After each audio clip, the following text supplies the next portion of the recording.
Le mode P, c'est un mode très important parce que c'est le premier pas vers la créativité, vers la prise en main de votre boîtier par vous et non plus laisser votre boîtier faire l'intégralité des réglages.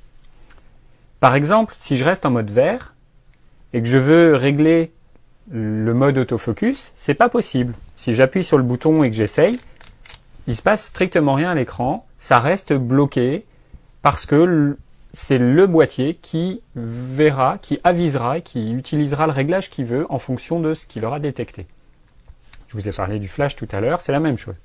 Donc quand on passe en mode P, mode dit programme ou décalage de programme, je vous dirai pourquoi tout à l'heure, pourquoi décalage, c'est un mode vert, mais avec plus de liberté. C'est-à-dire que si je suis en mode P et que je ne sors pas le flash, l'appareil n'utilisera jamais le flash. Si je refais la photo de tout à l'heure, voilà, il s'est débrouillé pour me l'exposer correctement sans sortir le flash. Maintenant, si je sors le flash, il l'utilisera. Donc, vous avez cette petite liberté sur le flash. Même chose, si je veux utiliser un mode particulier d'autofocus, one shot, AI focus, AI cerveau, j'ai cette liberté. Après, le boîtier fait le reste et s'assure toujours d'exposer correctement mon image.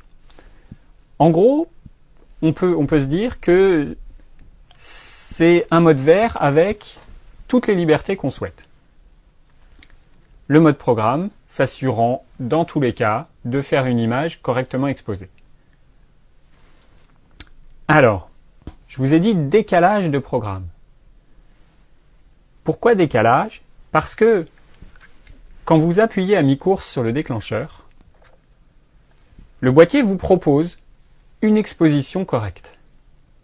Mais comme vous l'avez vu, vous l'avez appris dans les cours précédents, on peut faire une photo exposée de la même manière avec différents réglages. Par exemple, là, mon boîtier me propose 1/60e de seconde à f4.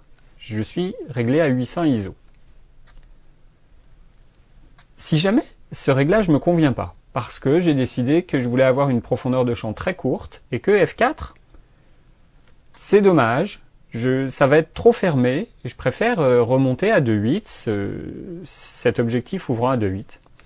Donc j'appuie à mi-course et avec la molette qui est dessus, je vais pouvoir décaler ce fameux programme. Donc si je passe de 4 à 2.8, automatiquement le boîtier adapte la vitesse et passe de 1/60e à 1/125e.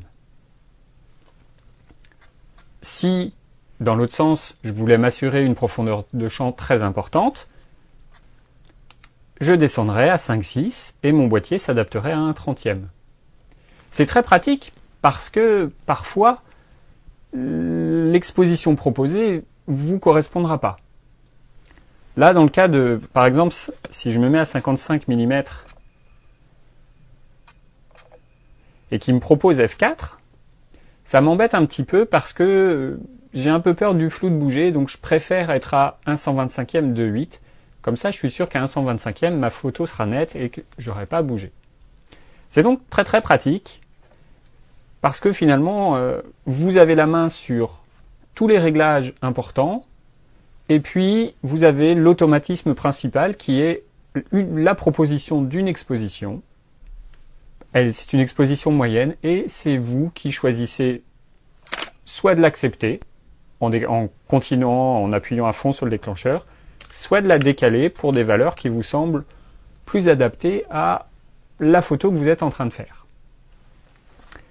Mais vous allez voir, on peut aller beaucoup plus loin avec la priorité vitesse et la priorité ouverture.